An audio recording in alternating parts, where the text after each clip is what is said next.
The woman's shadow appeared first in the doorway of the barn, long and thin like a willow stripped bare by winter. And Frank Owens looked up from his work shoeing his mare to see death itself walking toward him in a threadbare dress. Texas heat shimmered off the dusty ground of his ranch just outside Red Bluff, and for a moment he thought the figure might be a mirage conjured by the relentless August sun of 1878. But mirages did not stumble, and this woman stumbled hard, catching herself against the weathered barn door with hands so thin he could see the bones through her skin even from 15 feet away. "Please," she whispered, and the word came out cracked and desperate. "Water." Frank dropped his tools and moved faster than he had in months, catching her just as her knees buckled. She weighed almost nothing in his arms, this fragile thing that looked like she had been wandering the Texas prairie for weeks. Her dark hair hung in tangled mats around a face that might have been pretty once, before hunger had carved it down to sharp angles and hollow cheeks. Dust caked her lips, and her green eyes rolled back as consciousness slipped away from her. "Hold on now," Frank said, though she could not hear him. He carried her across the yard to his house, shouldering open the door and laying her carefully on his bed. The house was simple, just 3 rooms he had built himself when he bought this land 5 years ago. The loneliness of it had never bothered him much until this moment, when he realized he had no woman's touch to offer, no soft blankets or gentle care. Just a rough cowboy's home with plain furniture and dust on every surface. He grabbed his canteen and returned to her side, lifting her head carefully and letting a few drops of water touch her lips. She stirred slightly, some instinct making her mouth open. He gave her more, just a little at a time, knowing too much too fast could make her sick. Her throat worked as she swallowed, and he felt relief wash through him when her eyes fluttered open. "Slow now," he said softly. "You are safe here. Take it slow." Those green eyes focused on him with difficulty, confusion and fear warring in their depths.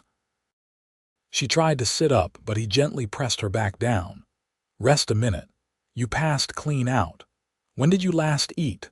She opened her mouth, but no words came. Her hand moved to her throat, touching it tentatively, and Frank realized she might not have the strength left to speak. He nodded and stood. "I will get you something. Do not try to get up yet." In his small kitchen, Frank moved with purpose. He had beef stew left from yesterday, and he ladled some into a bowl, making sure to get plenty of the broth. Solid food might be too much for her stomach right now.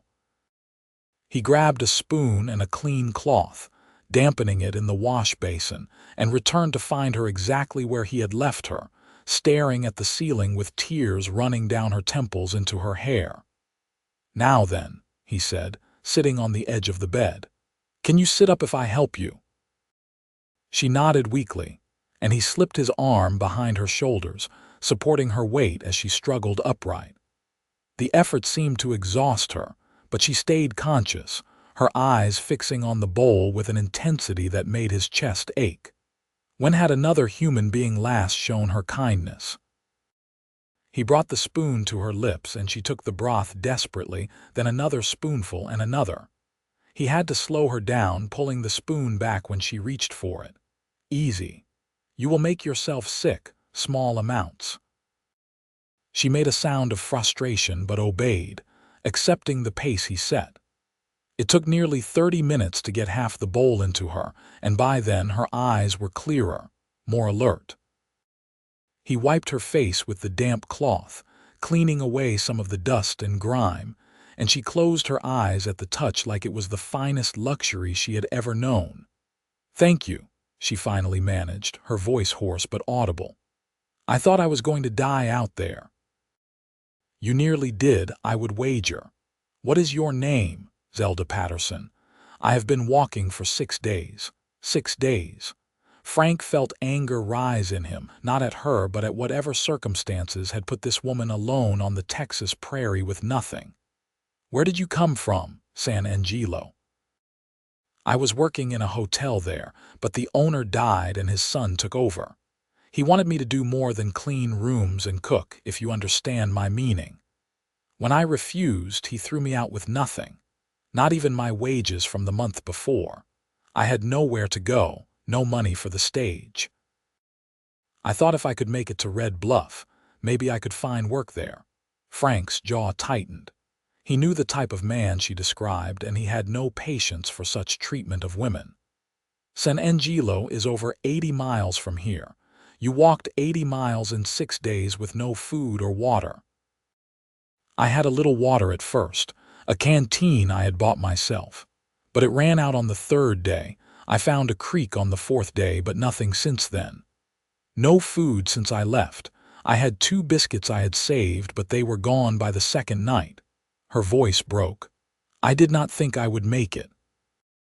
I saw your ranch from the road and thought maybe, if I could just get to the house, someone might help me. Or at least I could die in the shade. You are not going to die, Frank said firmly. You are going to rest and eat and get your strength back. We can talk about what comes next when you are well. Zelda looked at him properly for the first time, really seeing him. Frank knew what she would find. A man of 32 years with sun-weathered skin and dark hair that needed cutting. Not handsome particularly, but not ugly either. Broad shoulders from years of ranch work, and hands calloused from rope and reins. Brown eyes that people said were kind, though Frank had never thought much about it. Just a man trying to make his way in the world with his cattle and his land. "Why are you helping me?" she asked. "You do not know me. I could be anyone. You are someone who needs help. That is all I need to know." He stood and moved toward the door. "Rest now.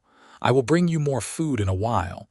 There is a chamber pot under the bed if you need it, and do not try to stand on your own yet. Call for me if you need anything." "Wait," she said, and he turned back. "What is your name?" "Frank. Frank Owens. This is my ranch, small as it is. 200 acres and about 50 head of cattle, nothing fancy, but it is mine." "Thank you, Frank Owens. I will repay your kindness somehow." He nodded and left her to rest, closing the door softly behind him. Outside, the Texas sun was beginning its descent toward evening, painting the sky in shades of orange and gold. Frank stood on his porch and looked out at his land, at the grass moving in the hot breeze and his cattle grazing in the distance. He had built this place with his own hands after leaving his family's farm in Tennessee, wanting something that was entirely his own. For 5 years he had lived here alone, content with the solitude after growing up in a house full of noise and siblings. He had convinced himself he did not need anyone else, that the companionship of his horses and the occasional trip to town for supplies and a drink was enough. But seeing Zelda Patterson lying in his bed, so desperate and alone, had cracked something open inside him. He had forgotten what it felt like to be needed by another person, to have someone depend on him for their very survival. It stirred something protective in him, something he had not felt since his youngest sister had been sick years ago, and he had sat up nights making sure she kept breathing. He returned to the barn to finish with his mare, but his thoughts kept drifting back to the woman in his house. Who was she really? She spoke well, with some education in her voice. Her hands, though thin now, did not have the deep calluses of someone who had done hard labor all her life. She had said she worked in a hotel cooking and cleaning, but Frank suspected there was more to her story. Not that it mattered.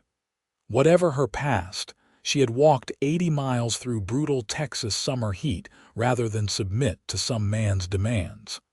That took strength and pride, qualities Frank respected. As darkness fell, he brought her more stew, and this time she managed to feed herself, though her hands shook with the effort. He sat in the chair beside the bed and watched her eat, ready to help if needed. "You have no wife?" Zelda asked between careful spoonfuls. "No, never married. Came close once back in Tennessee, but she chose a banker over a cowboy. Probably a wise choice on her part. Banking is steadier work. Do you regret it? Frank considered the question. No, if she had chosen me, I would never have come to Texas. I would never have had this ranch. Sometimes things work out the way they are supposed to. I hope you are right about that. Nothing in my life has worked out the way I thought it would. How old are you, if you do not mind my asking? 23. Old enough to know better, young enough to keep making mistakes. She managed a weak smile. What about you? 32. Old enough to be set in my ways, my sister tells me. How many sisters do you have? 3. All married now with families of their own. 2 brothers as well. I am the middle child, which meant I was neither the heir nor the baby. Just sort of there. That is part of why I left, wanted to be somewhere I mattered. Zelda nodded slowly. I have no siblings. My parents died of fever when I was 16. I have been on my own since then, working whatever jobs I could find. The hotel in San Angelo was the best position I had managed to get. For months I worked there before everything went wrong. Her voice turned bitter. I should have seen it coming. The sun always looked at me the way men do when they are thinking thoughts they should not be thinking. You did nothing wrong. He did. Knowing that does not help much when you are starving in the middle of nowhere. She set down the empty bowl. That was the best food I have ever tasted. I think I could eat another bowl, but I will wait like you said. Small amounts. Smart. Your stomach needs time to adjust. Tomorrow you can eat more. Tomorrow I should leave. I have imposed on you enough. You are not going anywhere tomorrow. You can barely sit up. You need at least a week to recover, probably more, and then we will figure out what comes next. I cannot stay here a week. What will people think? A single woman staying with a single man, Frank shrugged. The nearest neighbor is 5 miles away, and I do not give much thought to what people think anyway. Besides, you can barely stand. Where would you go? Zelda looked away, and he saw her jaw tighten as she fought against tears. I have nowhere to go. No money, no prospects. I thought maybe in Red Bluff I could find work, but looking like this, who would hire me? I look like something that crawled out of a grave. You look like someone who has been through hell and survived. That takes strength.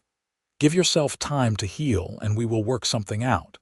I give you my word as a gentleman that you are safe here. I will not ask anything of you that you do not want to give. She looked back at him, searching his face for truth. Whatever she saw there must have satisfied her, because she nodded slowly. All right, a few days then, but I will work for my keep. As soon as I can stand, I will earn my way. We can discuss that when you are stronger. For now, just rest. Frank took the bowl and left her again. And this time, when he checked on her an hour later, she was deeply asleep, her breathing steady and even. He stood in the doorway watching her for a moment, this stranger who had stumbled into his life like a gift he had not known to ask for. Something had shifted in his world today, and he knew with a certainty he could not explain that nothing would ever be quite the same again.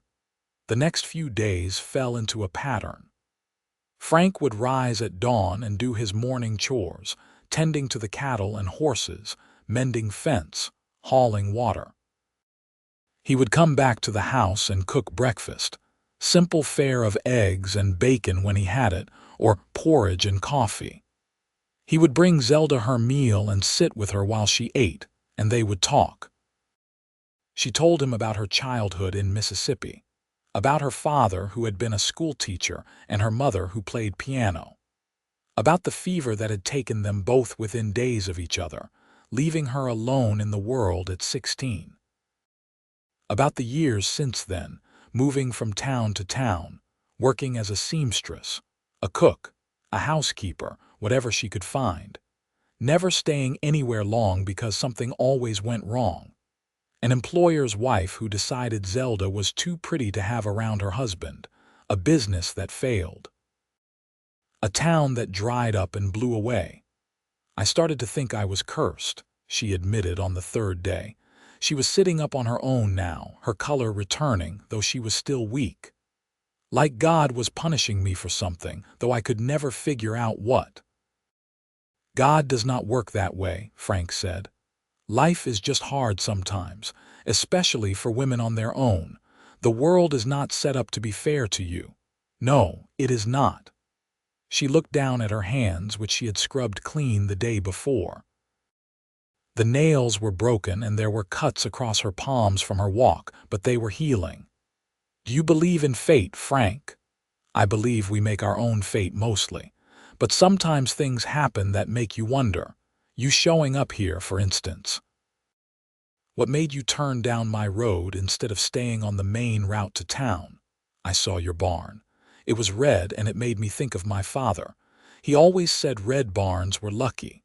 So I turned down your road thinking maybe I could make it to that barn, and here I am. Here you are. Their eyes met and held, and Frank felt something pass between them, some recognition that went deeper than words. She felt it too. He could see it in the way her breath caught, in the slight widening of her eyes. I should check the cattle, he said, standing abruptly. Call if you need anything.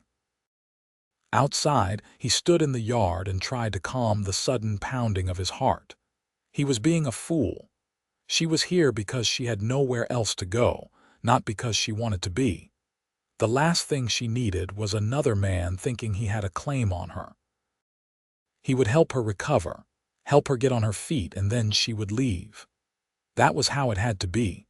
But over the following days, as Zelda grew stronger, Frank found it harder and harder to maintain that position. She insisted on helping despite his protests, and by the end of the first week, she was cooking meals and tidying the house. He came in one evening to find she had scrubbed the floors and washed his curtains, and the house smelled like the lye soap she had found under the sink. You should be resting, he said, but there was no heat in it. I have rested enough. I needed to do something useful. This place needed a woman's touch. She was right about that. He looked around at the house, seeing it through fresh eyes. She had organized his shelves and cleaned his windows. She had even put some wildflowers in a jar on the table. It looked like a home instead of just a place where a man slept between work. It looks nice, he admitted. Thank you. It is the least I can do. You saved my life, Frank. I owe you everything. You do not owe me anything. Then let me do this because I want to. Please. He nodded, unable to deny her when she looked at him like that, her green eyes bright and healthy again, her face filling out as regular meals did their work. She was beautiful, he realized. Not in the delicate way of fine ladies, but in a strong, real way that made his chest tight when he looked at her too long. By the second week, Zelda was strong enough to walk outside, and Frank showed her around the ranch. She marveled at everything, asking questions about the cattle and the horses, about how he managed everything alone. He explained his routine, the seasons of ranch work, the challenges of drought and market prices. She listened with genuine interest, and when she looked at his small herd grazing peacefully in the evening light, she sighed with contentment. It is beautiful here, peaceful. I have been in cities and towns for so long, I had forgotten what silence sounds like. It gets lonely sometimes, Frank admitted, especially in winter when the days are short and the work is slow, but mostly I like it. I cannot imagine you get into town much, once a month or so for supplies. There is a dance sometimes or a church social, but I am not much for those things. Why not? He shrugged. Never felt comfortable. All those people making small talk, judging each other. I would rather be here. Zelda smiled. I understand that, though I think you might be surprised how much you have been missing. Human connection matters even for those of us who prefer quiet. Is that why you kept moving from town to town? Looking for connection? Maybe. Or maybe just looking for a place where I fit. I never found it. What about here? The question was out before Frank could stop it, and he saw Zelda's expression shift. surprise and something else flickering across her face. "What do you mean?" "I mean you could stay. If you wanted. I could use help with the ranch and you need a place to be. We could work out an arrangement." "What kind of arrangement?" Her voice was careful, guarded. "Nothing improper," Frank said quickly. "I would pay you wages, same as I would pay any hired hand. You could keep house and help with the lighter work, and I would give you room and board plus money. Enough to save up if you want to move on eventually or to stay if you find you like it here." People would talk. Let them talk. The nearest neighbor is far enough away that it does not matter, and if it bothers you, I could sleep in the barn. I would not ask you to do that. This is your home. Then we share it, simple as that.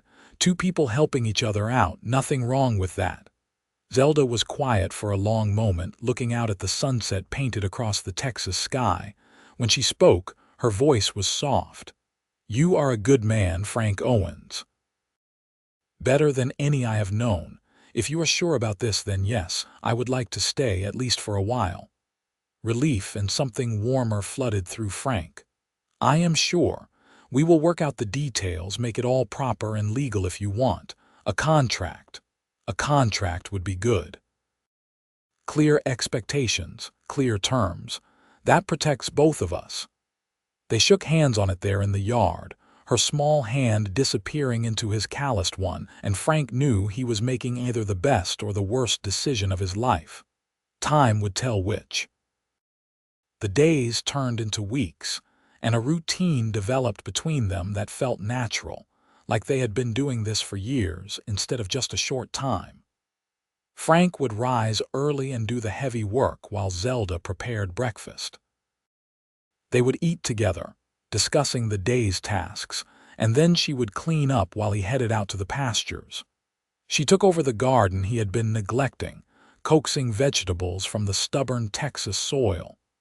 She mended his clothes and organized his chaotic barn. She even helped him with the horses, revealing that she had learned to ride as a child and still remembered how, in the evenings, they would sit on the porch as the heat faded, drinking coffee and talking about everything and nothing. Frank found himself sharing things he had never told anyone, stories from his childhood, dreams he had for expanding the ranch, fears he carried about failing. Zelda listened without judgment, and she shared her own stories in return. They laughed together over silly things, and sometimes they sat in comfortable silence, just enjoying each other's company. Frank tried not to think about how much he looked forward to those evenings, or how empty the house felt on the rare occasions when Zelda went to bed early. He tried not to notice how his heart jumped when she smiled at him, or how aware he was of her presence in every room. This was a business arrangement, he told himself. Nothing more. But late at night, lying alone in the barn where he had insisted on sleeping despite Zelda's protests, Frank would admit the truth to himself. He was falling in love with her. Maybe he had been since the moment he caught her in his arms, this fierce woman who had walked 80 miles rather than compromise her dignity. Maybe it had grown slowly over shared meals and conversations. Either way, the feeling was there now, undeniable and strong. The question was what to do about it. She was here because she had nowhere else to go, because he had offered her safety and security. Taking advantage of that would make him no better than the man who had thrown her out in San Angelo. If Zelda had feelings for him beyond gratitude, she would have to be the one to say so. Until then, Frank would keep his distance and his silence. A month after Zelda had arrived, Frank had to go into Red Bluff for supplies. Zelda asked if she could come along, and he agreed readily, pleased to have her company for the 10-mile ride.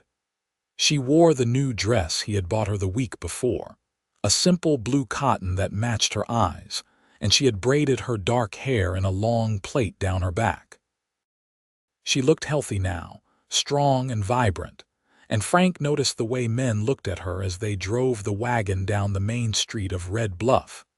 The town was small but growing, with a main street lined with shops and businesses. There was a general store, a saloon, a church, a schoolhouse, and a handful of other buildings. Frank parked the wagon outside the general store and helped Zelda down, very aware of how his hands fit around her waist, how light she felt despite the weight she had regained. Inside the store, they purchased flour and sugar, coffee and salt, a few other necessities. The shopkeeper, a man named Harold Winters whom Frank had known casually for years, raised his eyebrows when he saw Zelda. "Frank, I did not know you had a wife now." "I do not. This is Miss Patterson. She is working on my ranch." Harold's eyebrows climbed higher, and Frank saw the calculation in his eyes. "Working on your ranch, I see. She keeps house and helps with the lighter chores," Frank said evenly, meeting Harold's gaze without flinching. "I needed the help and she needed work. It is a business arrangement." "Of course." Harold's tone made it clear he did not believe that for a moment, but he kept his thoughts to himself as he tallied up their purchases.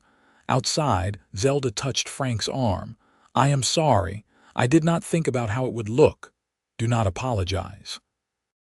"You have nothing to be sorry for. Let people think what they want." But Frank could see the worry in her eyes, and it bothered him more than he wanted to admit. They finished their errands in silence, and the ride back to the ranch was subdued. That evening, Zelda brought it up again as they sat on the porch. "Maybe I should move into town, find work there. It would be better for your reputation." "I do not care about my reputation." "You should. A man's reputation matters, especially in a small town like Red Bluff. If people think we are living in sin, it could hurt your business. Other ranchers might not want to deal with you." Frank turned to look at her, really look at her. The evening sun caught in her hair and made her skin glow, and he thought she was the most beautiful thing he had ever seen.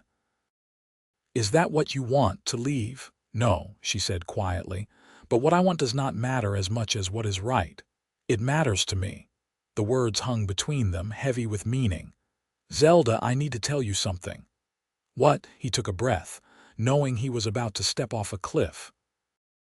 "These past weeks with you here have been the happiest of my life. I wake up looking forward to the day because you are in it. I go to sleep thinking about our conversations, about your laugh, about the way you hum while you work in the garden. I know you are here because you needed help, and I promised you that I would not ask for anything you did not want to give. But I cannot keep pretending anymore. I am in love with you, Zelda. I think I have been since the day you walked into my barn." Zelda's eyes widened, and for a terrible moment, Frank thought he had made a horrible mistake. Then tears started running down her cheeks, and she was laughing and crying at the same time. "You fool," she said. "You beautiful, wonderful fool. I have been in love with you for weeks. I thought I was imagining things, that you were just being kind. I thought if I said anything, you would send me away." Frank stood and pulled her to her feet, his hands framing her face. "I could never send you away. You are the best thing that ever happened to me. Even though I showed up half dead and desperate, especially because of that. You trusted me when you had no reason to trust anyone. You let me help you, and you helped me in return. You made this house a home. You made me remember what it feels like to want to share my life with someone." "Frank," she whispered, and then his lips were on hers and nothing else mattered. She kissed him back with a passion that matched his own, her arms wrapping around his neck, her body pressing against his. When they finally broke apart, both breathing hard, Frank rested his forehead against hers. "Marry me," he said. "I know it is fast, and I know you probably want time to think about it, but I am asking anyway. Marry me, Zelda, be my wife, stay here forever." "Yes," she said without hesitation. "Yes, Frank, I will marry you. I do not need time to think. I know what I want, and I want you." They kissed again, longer this time, deeper, and Frank felt like his heart might burst from happiness. When they finally went inside, they sat up half the night making plans, talking about the future they would build together. Zelda would become Zelda Owens, and together they would grow the ranch, maybe have children someday if God blessed them with that gift. They would face whatever came together, partners in every sense of the word. 2 weeks later, they were married in the small church in Red Bluff. Frank's family could not make it all the way from Tennessee on such short notice, but he wrote them a letter explaining everything, and he knew they would be happy for him. The ceremony was simple, with just a few local ranchers as witnesses and the pastor speaking words over them that felt sacred and true. Zelda wore a white dress she had sewn herself, simple but beautiful, and Frank wore his best suit, the one he had not touched since leaving Tennessee. When the pastor pronounced them man and wife, Frank kissed his bride with such tenderness that several of the witnesses had to wipe their eyes. They held a small celebration afterward at the ranch, and Frank's neighbors toasted them with whiskey and wished them well. Harold Winters from the general store attended, and Frank saw the approval in his eyes. A marriage made everything proper, everything respectable, but Frank and Zelda did not care about respectability. They cared about each other, and that night, when everyone had gone home and they were finally alone, they came together as husband and wife with a joy and passion that felt like coming home. Frank had never known such happiness existed, and as he held Zelda in his arms afterward, her head on his chest and her breathing steady and peaceful, he sent up a silent prayer of thanks for the day she had walked into his barn desperate and hungry. The first year of their marriage was not without challenges. A drought hit in the late fall, and they lost 6 head of cattle before the rains finally came. Zelda got sick in January with a fever that lasted a week and had Frank terrified he would lose her. But they weathered each storm together, leaning on each other, drawing strength from their partnership. When spring came and the grass grew green again, Zelda told Frank she was pregnant. He was overjoyed and terrified in equal measure. What did he know about being a father? But Zelda reassured him with her calm confidence, and together they prepared for the baby's arrival. Frank built a cradle from oak wood, sanding it smooth so no splinter could harm tender skin. Zelda sewed tiny clothes and blankets. They talked late into the night about names and dreams for their child. In October of 1879, just over a year after Zelda had first walked into Frank's life, she gave birth to a healthy baby boy. They named him James, after Frank's father, and Frank held his son with shaking hands and tears running down his face. The baby had Zelda's green eyes and a shock of dark hair, and Frank thought he was the most perfect thing he had ever seen. "Thank you," he whispered to Zelda as she lay exhausted but glowing in their bed. "Thank you for choosing me. Thank you for staying." "I did not choose you," she said with a tired smile. "Fate chose us for each other. I just had the sense to recognize it. The years that followed were good ones." The ranch prospered as Frank expanded his herd and improved his land. Zelda proved to be an excellent mother, patient and loving but firm when needed. James grew into a bright, curious boy who followed his father everywhere, asking endless questions about the cattle and the horses and the wide Texas sky. 2 years after James was born, Zelda gave birth to twin girls, Emma and Sarah, who looked exactly like their mother and had their father wrapped around their tiny fingers from the moment they drew breath. The house that had once been so quiet and lonely was now full of noise and laughter. Children running through the rooms, Zelda singing while she cooked, the sound of Frank's deep voice reading stories at bedtime. They were happy in a way that felt both ordinary and miraculous. This was the life Frank had not known he was missing, the family he had not realized he wanted so desperately. One evening, when James was 7 and the twins were 5, Frank sat on the porch with Zelda watching the children play in the yard. The ranch had grown to 500 acres now, with 200 head of cattle and 3 hired hands to help with the work. They had built a new, larger house, though they had kept the old one as a guest cottage. Frank had even been elected to the town council in Red Bluff, a position he had not sought but accepted out of a sense of duty to the community that had welcomed them. "You ever think about that day?" Zelda asked, leaning against his shoulder. "The day I showed up here more dead than alive." "All the time. It was the luckiest day of my life, mine too. Though I did not know it then, I thought I was at the end of everything. Turns out I was at the beginning." "Do you miss it? The traveling, the excitement of new places," Zelda laughed. "Not even a little bit. This is where I belong.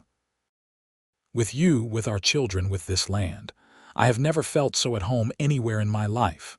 Frank pulled her closer, pressing a kiss to the top of her head.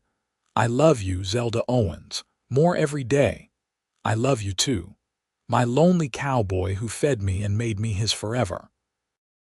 They sat in comfortable silence as the sun set over the Texas prairie, painting the sky in brilliant shades of orange and red.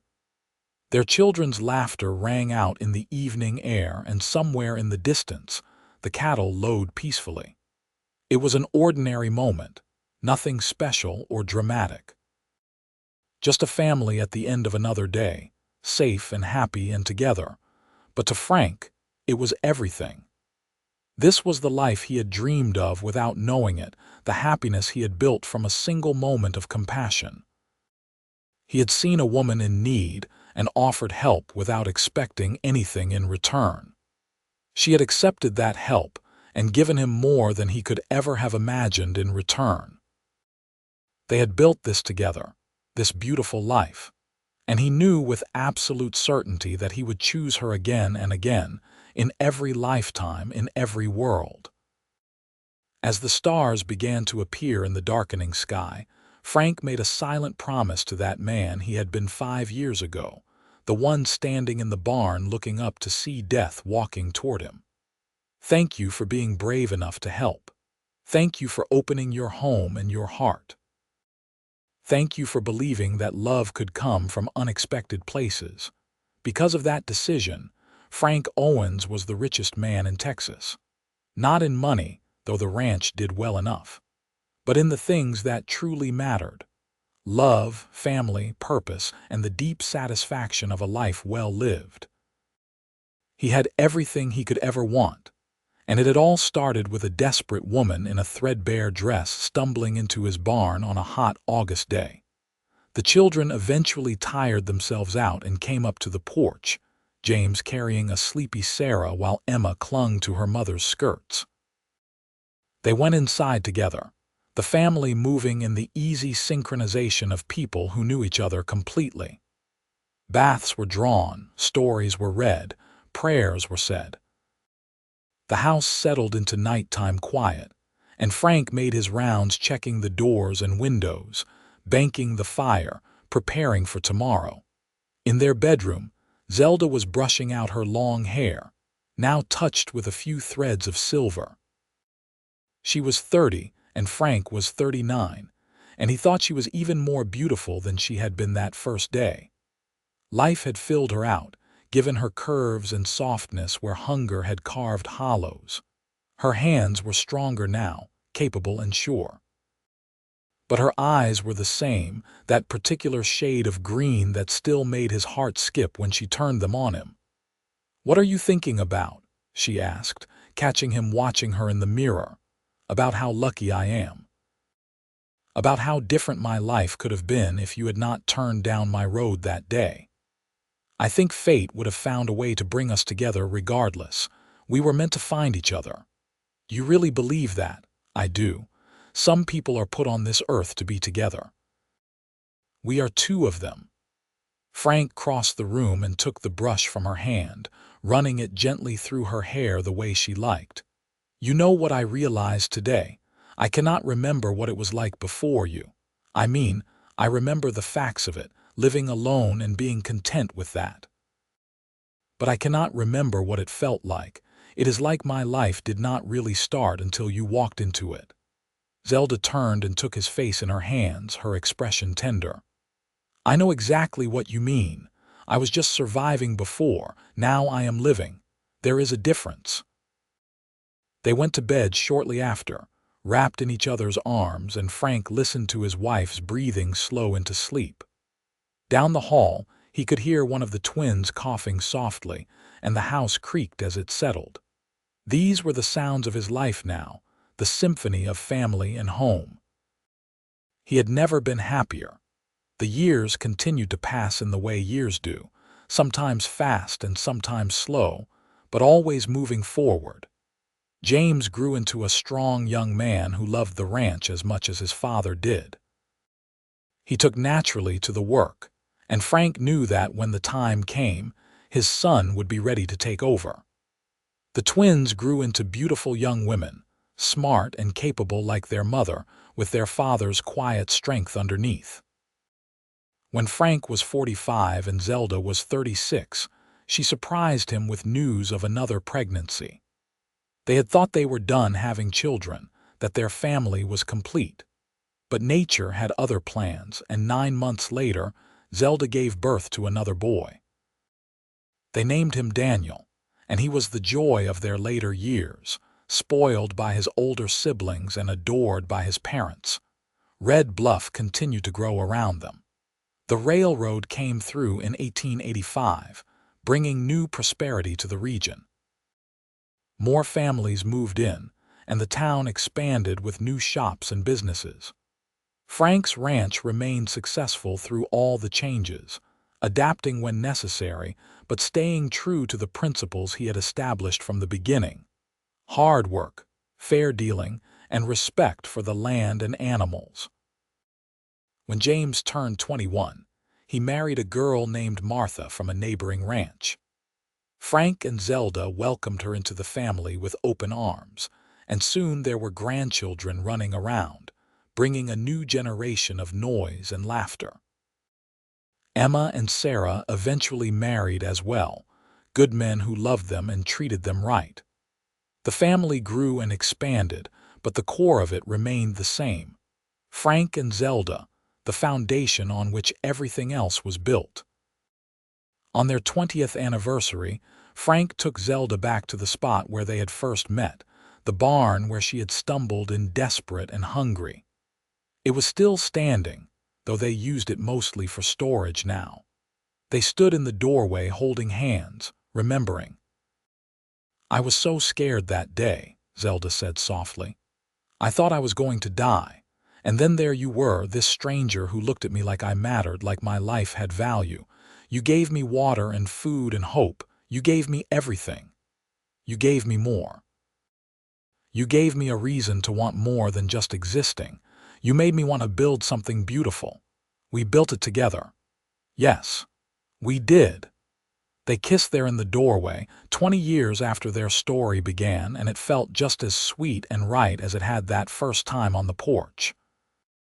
Some loves fade with time, worn down by familiarity and routine. But theirs had only grown stronger, deepened by shared experiences and mutual respect. They were partners in the truest sense, two people who had chosen each other and kept choosing each other, day after day, year after year. Frank and Zelda Owens lived long lives, blessed with health and happiness and the deep satisfaction of work well done. They saw their children grow and thrive. They held their grandchildren and eventually their great-grandchildren. They grew old together, their bodies slowing but their love never dimming. And when the time came for each of them to leave this world, they did so knowing they had lived exactly the life they were meant to live together. But that was many years in the future. For now, on this day, they were still in their prime, surrounded by family and prosperity, looking forward to all the tomorrows still to come. As they walked back to the house hand in hand, Daniel ran out to meet them, his 5-year-old face bright with excitement about some important discovery in the yard. Frank scooped him up and settled him on his shoulders, and together the three of them headed inside where the rest of the family waited. There would be dinner soon, the table crowded with the people they loved most in the world. There would be stories and laughter, probably an argument or two between the grandchildren, definitely some tears when the babies got tired. It would be messy and loud and chaotic and absolutely perfect. This was what Frank had gained when he chose compassion over indifference that hot August day. This was what Zelda had found when she refused to give up, when she walked 80 miles through hell to find hope on the other side. They had found each other, and in finding each other, they had found themselves. They had built a life together that was rich in all the ways that mattered, full of love and purpose and joy. As the sun set over the Texas prairie that evening, painting the sky in those familiar shades of orange and gold, Frank looked around the dinner table at his family. His wife beside him, still beautiful, still strong, still the best decision he ever made. His children and their spouses, carrying on the legacy he and Zelda had started. His grandchildren, representing the future they had secured. His youngest son, Daniel, sitting on his lap and stealing bites of food from his plate. This was everything. This was more than everything. And it had all started with a woman desperate and hungry and a lonely cowboy who fed her and made her his forever. That was their story, and Frank knew that long after they were gone, when the ranch passed to James and then to his children and their children after that, the story would remain. It would be told and retold, how Frank Owens had found his wife and built his fortune not through luck or inheritance, but through simple human kindness. Some might say it was fate that brought Zelda to Frank's ranch that day. Others might call it providence or chance. Frank did not much care what name was put to it. All he knew was that he was grateful every single day for whatever force in the universe had decided to bless him with this woman and this life. He had asked for nothing and received everything. That was miracle enough for any man. The evening wound down eventually, as evenings do. The grandchildren were collected by their parents and taken home. Daniel fell asleep on the sofa and had to be carried to bed. Emma and Sarah said their goodbyes with hugs and promises to visit again soon. James stayed to help Frank with a few last chores before he and Martha headed back to their own place on the far side of the property. Finally, Frank and Zelda were alone again, just the two of them like it had been at the beginning. They stood on the porch watching the last light fade from the sky, wrapped in a comfortable silence that came from decades of knowing each other completely. Zelda's head rested on Frank's shoulder, his arm around her waist. Their bodies fit together perfectly after all these years, two pieces of a puzzle that had found their match. "Happy?" Frank asked, though he already knew the answer. "Happier than I ever dreamed possible," Zelda replied. "You, the same. More than the same, I love you, Zelda. More every day, just like I promised all those years ago. And I love you, my lonely cowboy who saved my life and gave me the world." They stood there a while longer, reluctant to leave the beauty of the evening. The ranch stretched out around them in all directions, this land they had worked and loved and built a life upon. The house behind them was full of memories, layer upon layer of moments that made up a marriage, a family, a legacy. Tomorrow they would wake and do it all again, the endless cycle of ranch work and family obligations. But for now, in this moment, there was just the two of them and the deep peace that came from a life well lived. When they finally went inside, they did their nightly routine with the ease of long practice. Frank checked the stove while Zelda made sure all the windows were closed. They went to their bedroom, helping each other undress as they had done thousands of times before. In bed, they came together one more time, their lovemaking tender and familiar, a reaffirmation of everything they meant to each other.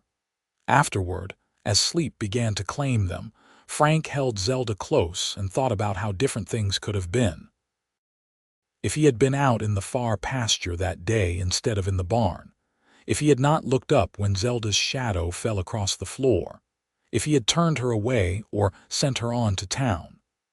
1,000 different choices that would have led to 1,000 different lives, none of them as good as this one. But he had been in the barn, he had looked up, he had helped, and because of those choices he had everything he could ever want. As Frank drifted off to sleep with his wife in his arms, he smiled in the darkness, grateful beyond words for the desperate woman who had walked into his ranch that hot August day, and for the love they had built together in all the days since. Their story was one for the ages, a testament to the transforming power of compassion and love. And though neither of them knew it yet, it was a story that would endure long after they were gone, told and retold to their children's children's children, as an example of how the best things in life often come when we least expect them, and how true love can flourish even in the harshest conditions if given the chance to grow. The next morning dawned bright and clear, another beautiful Texas day full of possibility. Frank woke before Zelda as he always did and lay there for a moment just watching her sleep, her face peaceful and relaxed. After 20 years, the sight of her still made his heart swell with love. He slipped out of bed carefully so as not to wake her and got dressed quietly. There were chores to do, cattle to check, a fence that needed mending on the south pasture. The work was never done on a ranch, but Frank did not mind. It was honest work, work that had meaning and purpose.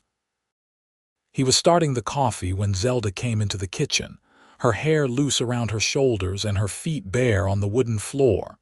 She came to him and wrapped her arms around his waist from behind, resting her cheek against his back. "Good morning," she murmured. "Good morning. Sleep well. Always do when you are beside me." They stayed like that for a moment, just holding each other in the quiet of early morning. These were the moments Frank treasured most, the small intimacies that made up a marriage. The big moments were important too, the weddings and births and anniversaries. But it was these quiet mornings in the kitchen, the shared cups of coffee, the familiar routine of their days together that truly made a life. "What is on your mind today?" Zelda asked, pulling back to start breakfast. "The usual. Fence needs fixing, and I want to check on that heifer that looked like she might be going into labor soon.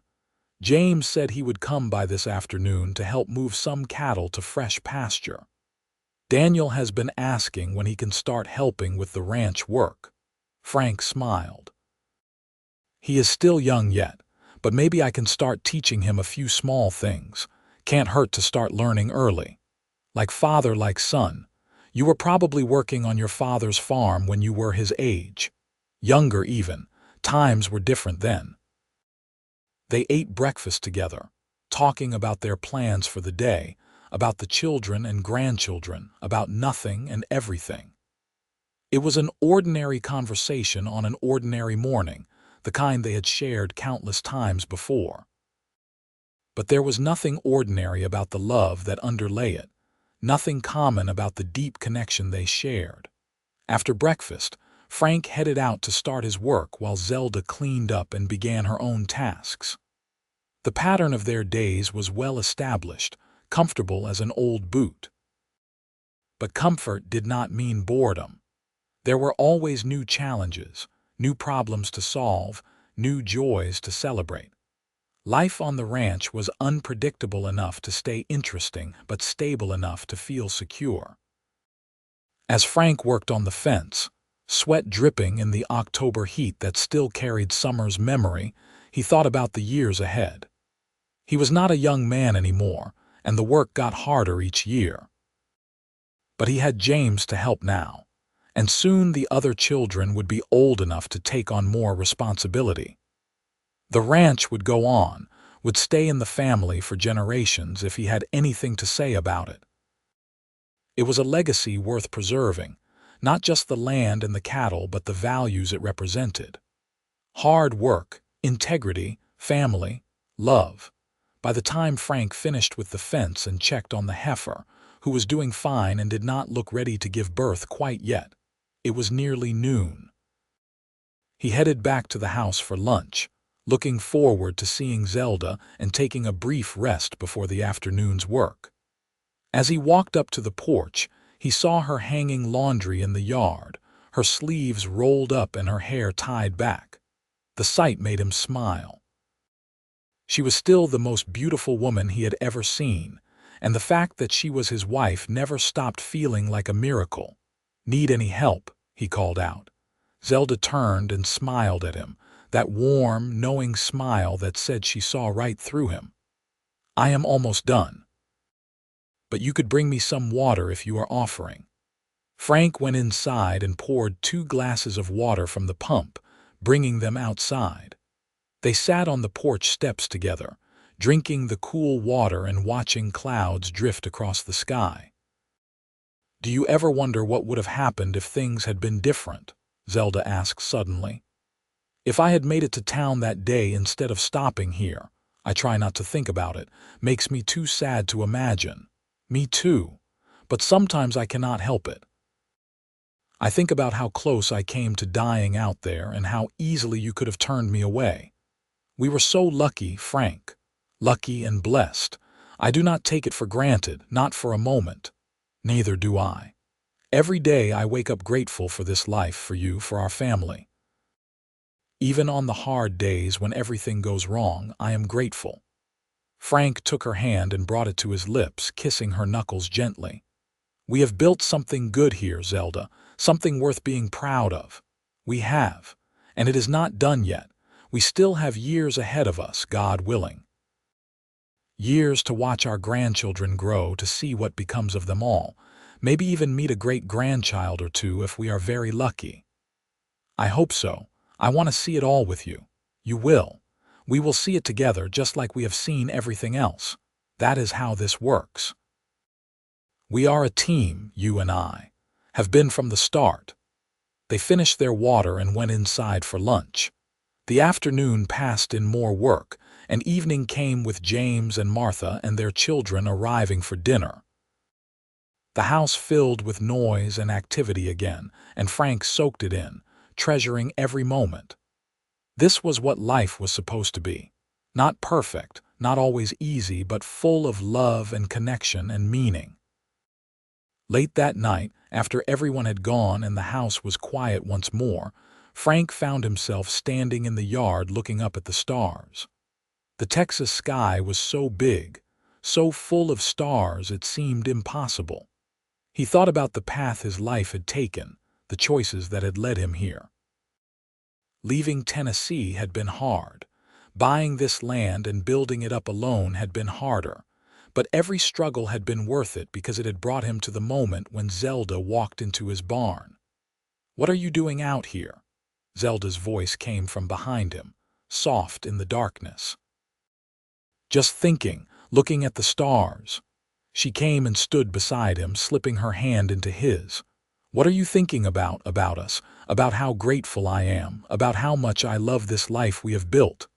I love it too, more than I can say." They stood there together, 2 people under the vast Texas sky, bound together by love and choice and the countless moments that made up a marriage. Frank knew there would be challenges ahead. There always were. But he also knew they would face them together, just like they had faced everything else. That was their promise to each other, made 20 years ago and renewed every day since. Together. Always together. As they went back inside and prepared for bed, Frank felt a deep sense of peace settle over him. This was his place in the world. This woman was his partner for life. This family was his legacy. And it had all started with a single act of kindness, a decision to help someone in need without expecting anything in return. That was the foundation on which everything else was built, and it was solid enough to last a lifetime. Frank Owens fell asleep that night with Zelda in his arms and gratitude in his heart, knowing that tomorrow would bring new joys and new challenges, but also knowing that whatever came, they would face it together. And that was all that mattered. That was everything.